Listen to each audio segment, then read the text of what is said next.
Hello, everyone. Welcome to TSAM Digital. My name is Anna, and today I have the pleasure of speaking with Jeffrey Lubitz. He's the Managing Director of ISS Security Class Action Services.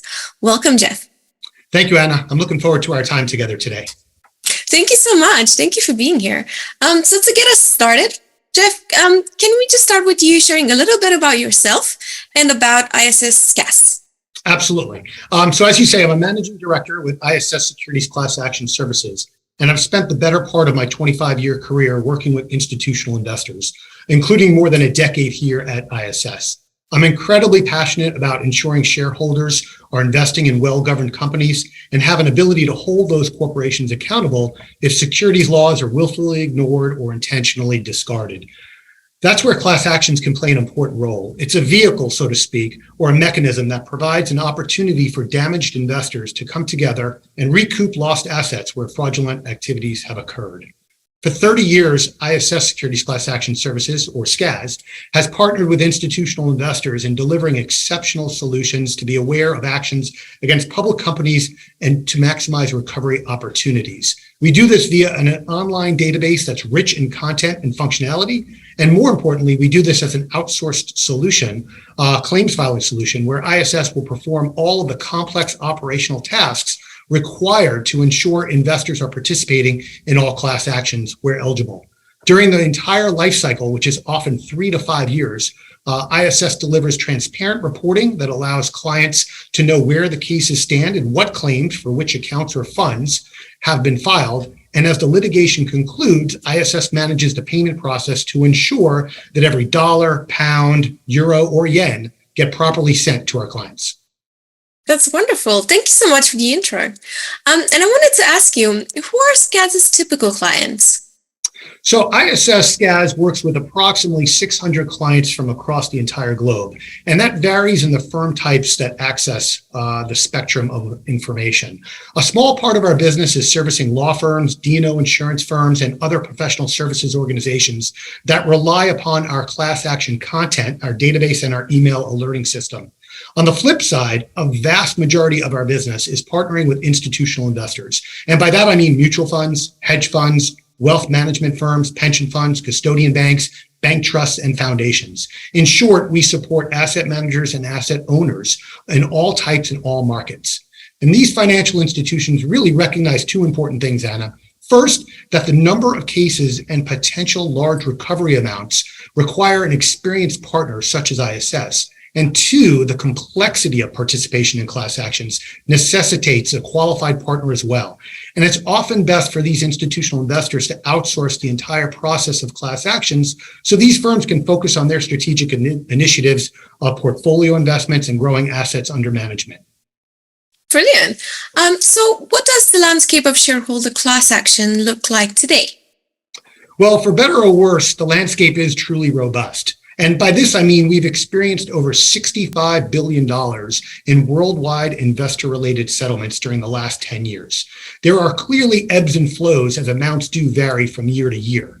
And when we often speak of mega settlements, those worth hundreds of millions of dollars or more, in the last few years, we've had incredibly meaningful settlements and recovery investor opportunities, such as Petrobras in 2018 that settled for $3 billion, American Realty Capital in 2020 that settled for $1.1 billion, Wells Fargo in 2020 as well at $500 million, Valiant Pharmaceuticals in 2021 at $1.2 billion, and more recently, Steinhoff International at 1.4 billion euros and Teva Pharmaceuticals at $420 million.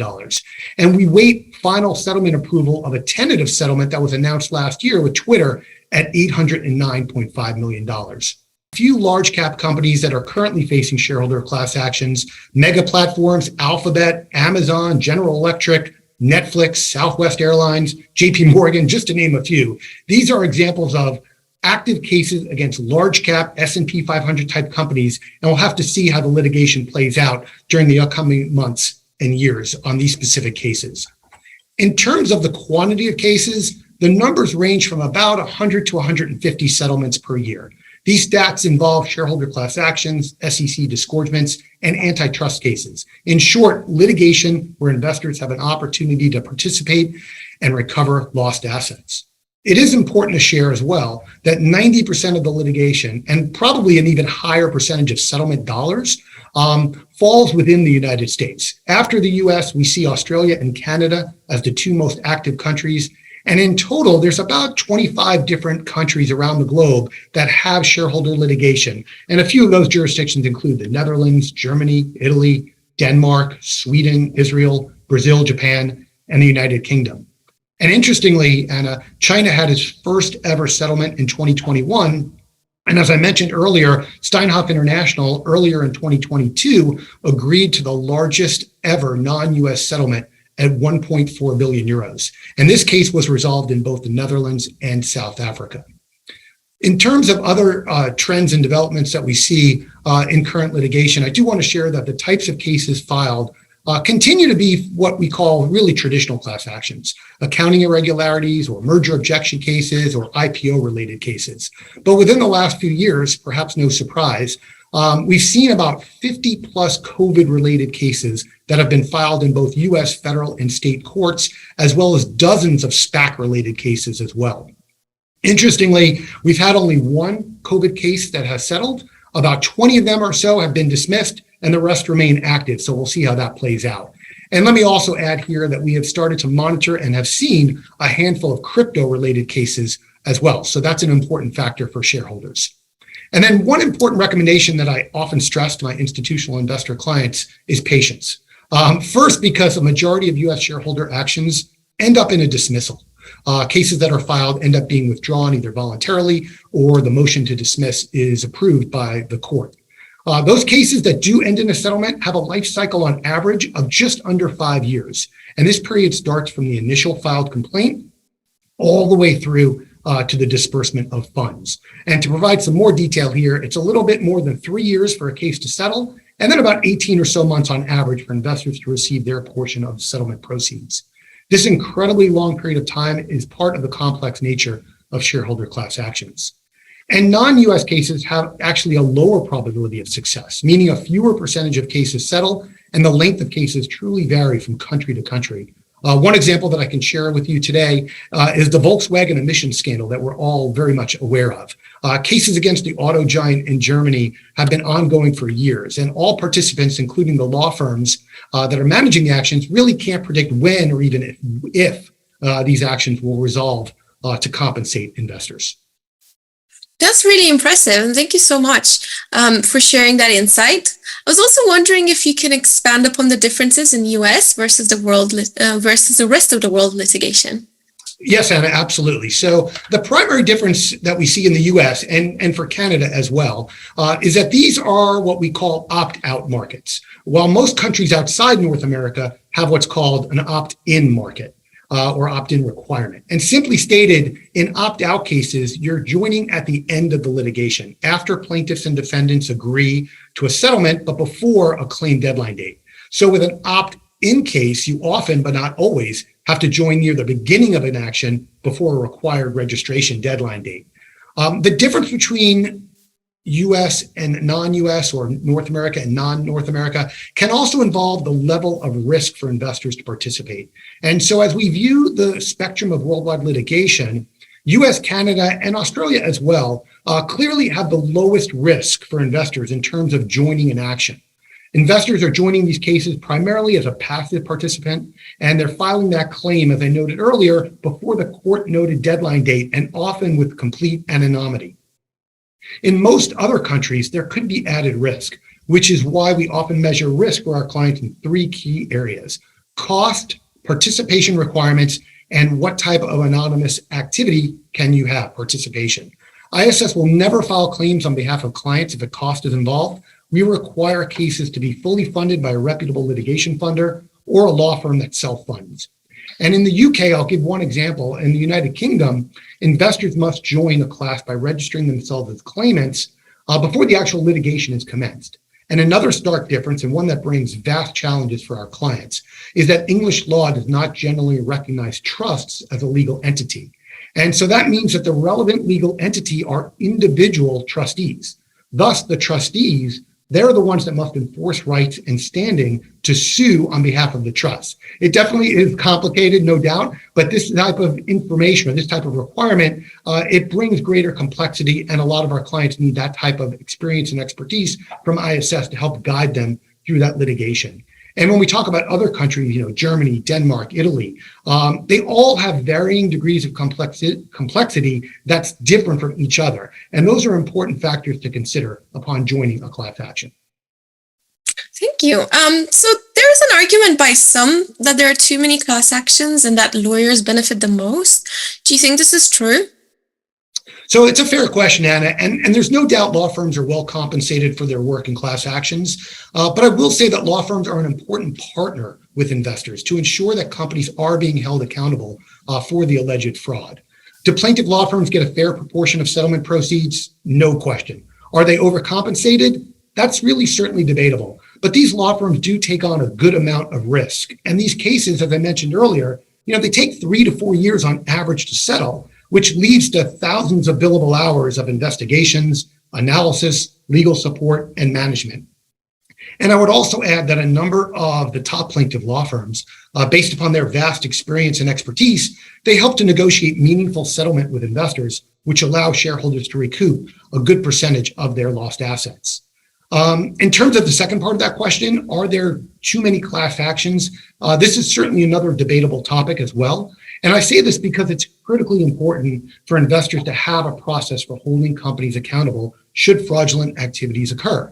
U.S. laws require certain thresholds to be met before fraud can be proven, and the court system plays an outstanding role in both dismissing non-deserving cases and allowing cases that meet specific criteria to continue.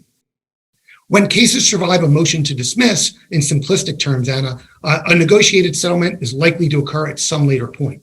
It's incredibly rare for these shareholder class actions to make its way to an actual bench or jury trial. On average, investors can recover about 10 cents on the dollar, and this amount can vary widely from settlement to settlement, as there are numerous examples where ISS's clients recovered 50% or more of their recognized losses. Again, it depends upon the case, the level of damages against the company, the number of eligible claimants that end up participating or filing a claim, and the overall settlement amount.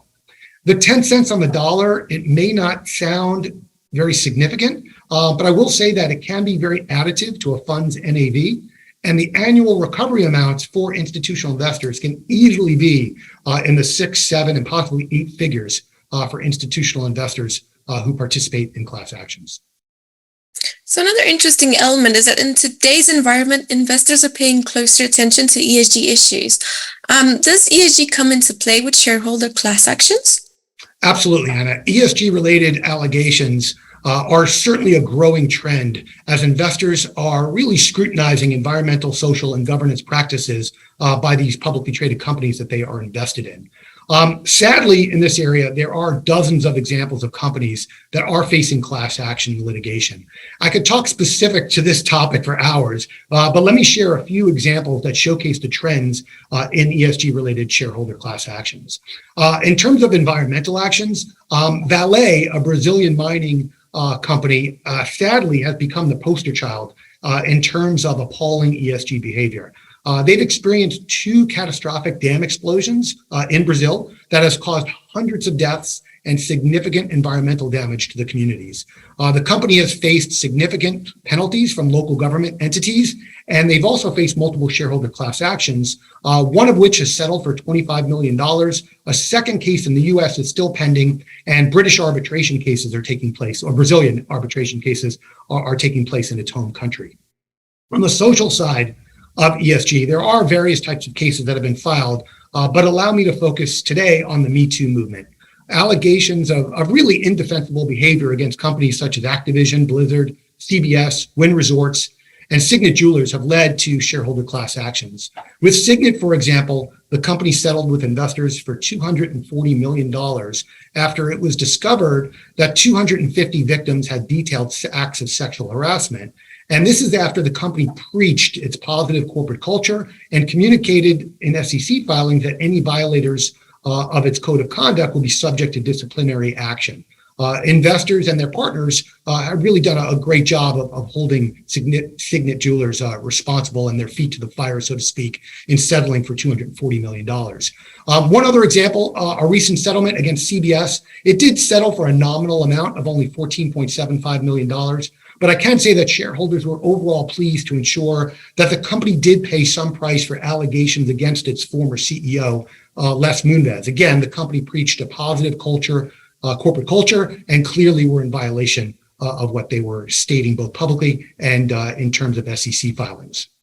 When you look, Anna, at the governance side of ESG, there's really been a whole host of class actions in that area. A few examples, Walmart settled a few years back in terms of related allegations to bribery scheme in Latin America. That was a $160 million settlement.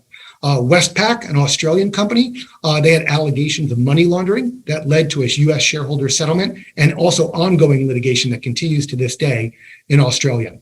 And a topic we see far too often, allegations of collusion that's related to generic drug prices or price gouging has led to significant company settlements with companies on the pharma stage, such as Endo, Mylan, Teva Pharmaceuticals at $420 million, and Valiant at $1.2 billion.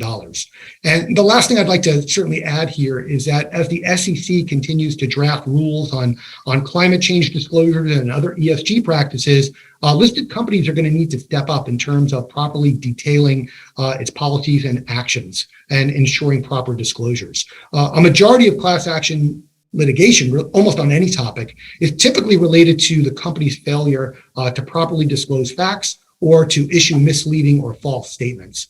So ESG definitely remains a critical and important topic that ISS will continue to monitor in the days, weeks, and months ahead, Anna. Thank you, Jeff. And lastly, can you forecast investor recovery opportunities in the next year or two? Sure, and that's a fair question, and it's one that is admittedly hard for me to predict. I'm asked this question by clients and those in the investment community at large often. So let me share with you, Anna, what I communicate with others. One is that shareholder class actions are never going to go away. Year in and year out, billions of dollars are going to settle, and a vast majority of this amount is going to be awarded to those who are damaged shareholders and damaged investors. Class action number two, class actions against large cap companies, including those within the S&P 500 index, they're also going to continue. As I like to say, good companies can sometimes do bad things, and no investor, no institutional investor, no individual investor is immune to owning a corporation that can and likely will face class actions. So in short, I'm hesitant to forecast specific details at the micro level, but at the macro level, there's no reason to believe that the current pace of class actions of litigation will continue. And those numbers are somewhere around 250 plus new cases that are filed annually each year alleging fraud. That's U.S. federal, U.S. state, international cases. And I have no doubt we'll continue to experience 100 plus settlements every year that are worth billions of dollars. These numbers validate really, Anna, why institutional investors must pay attention to shareholder class actions. And I'm proud of the ISS SCAS team as we focus our time and energy to help shareholders as we closely monitor the pace of newly filed actions, especially in light of the current volatile stock market. And as companies struggle to grow revenues in this type of environment due to the current economic conditions, we have to ensure that shortcuts aren't taken related to possible fraud. Thank you so much, Jeff. It was a pleasure speaking to you today. We look forward to seeing you again soon. Thank you, Anna. Appreciate your time together.